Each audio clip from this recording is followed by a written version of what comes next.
Welcome, everyone, to another deep dive.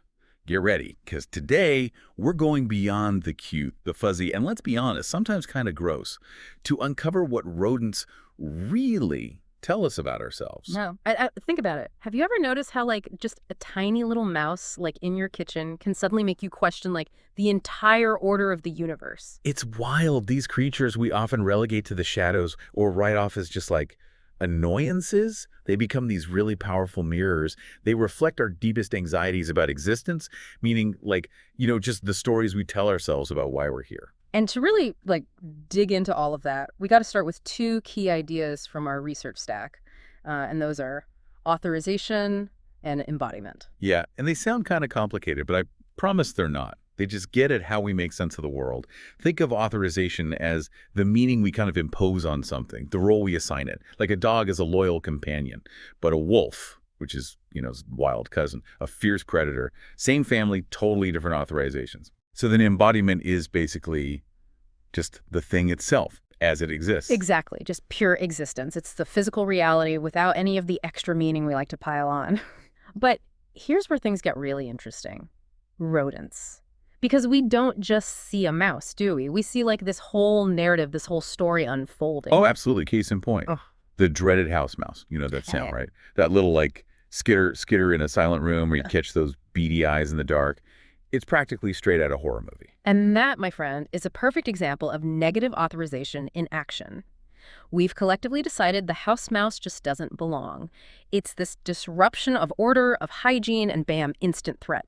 Suddenly, this tiny creature embodies chaos, invading our nice, clean, controlled world. It's like they go beyond unauthorized. They're anti-authorized, like the opposite of everything we want our homes to be. Yes, and this unauthorized rodent thing, it goes way beyond literal fear, too. Think about that giant menacing rat in Pink Floyd's The Wall. It's not just there for shock value, it's reflecting the main character's own feelings of alienation, like he's being pushed out of society, deemed unworthy in a way. Wow, a lot to unpack in just one creepy rodent. It really makes you think, though, how often are we just projecting our own anxieties onto these creatures? All the time. But it's not always fear or negativity. Let's change it up a bit. Think about those moments where rodents are just there, not menacing, not even given a cutesy name, just existing as pure embodiment. You mean like in those nature documentaries, where they zoom in on a field mouse just nibbling on a seed and it's all like, behold, the majesty of the circle of life. Sure, but what about a scene in the film Blue by Kieślowski? The main character finds newborn mice in her closet, right? Not attacking or anything, but the scene is still unsettling, and that's because they represent just pure, unfiltered existence. Okay, I see where you're going with this. Not cute pets, not scary monsters, so they become this, like, blank slate, this void that freaks us out a little. Exactly. One of the articles called it brutal meaninglessness, and that's exactly what makes it so unsettling for us. We humans were hardwired to find meaning, to categorize, to understand. But these mice, they resist all that. They just are. So we've gone from terrifying intruders to symbols of our fear of meaninglessness. That's quite the range for these little guys. But what about when we give them meaning? Like when we make them pets, for example. Ah, now that's where things get even more interesting. So we've got these little creatures reflecting our deepest fears or like human need to make sense of the world. But then we're putting them in tiny sweaters and giving them names like Mr. Nibbles. It's like we're trying to force cuteness on them as a defense mechanism. Totally. Giving them names, the tiny sweaters, it's all about authorization. We're taking something that just exists on its own terms and, like, cramming it into a box we understand. And there's so much humor in that, right?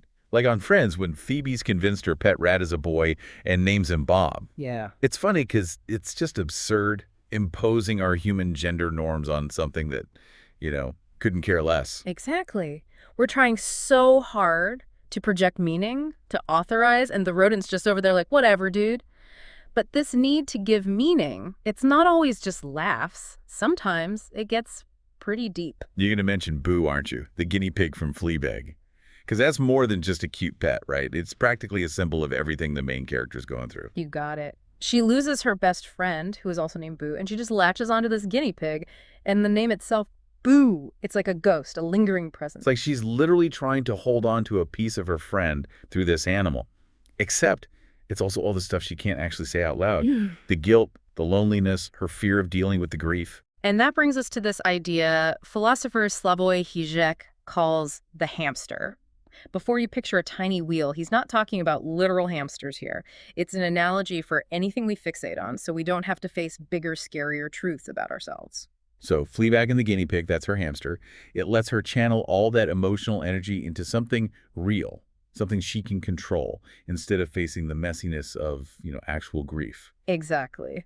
But our whole deal with rodents, it's not always about individual psychology. Sometimes it says something about, like, society at large. Let's take lab rats, for instance. Ah, yes, those unsung heroes, or maybe martyrs of scientific research. Right. But think about how we talk about them. They're numbers, data points in these super controlled experiments. That's systematic, depersonalized authorization if I've ever seen it. It's like we're intentionally taking away any individuality, any embodiment, so they become tools in our quest for knowledge. Exactly. And there's this distinction people make between masculine and feminine approaches to knowledge, right?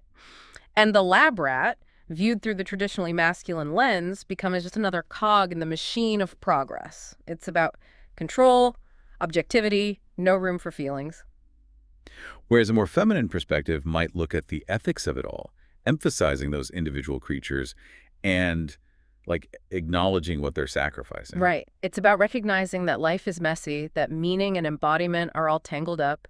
And maybe no experiment shows us this tension more clearly than John Calhoun's mouse Utopia. You familiar with that one? Oh yeah, now we're getting into some real-life rodent drama. For those who don't know, what was this experiment all about? Imagine a rodent paradise. All the space you could want, endless food and water, perfect nesting spots. Calhoun built this utopia to study how mouse populations would grow in, like perfect conditions. No predators, nothing to worry about. Honestly, sounds too good to be true. So there's a catch, right? Big time. And it revealed something really profound about not just mice, but maybe even us humans too. This mouse utopia, Yeah. it wasn't exactly a paradise for long, was it? Yeah, not exactly. Like at first, the population exploded, just like Calhoun thought it would. But then it got kind of dark. They had everything right, but they stopped connecting with each other. Reproduction rates tanked. They became withdrawn. Some even got aggressive.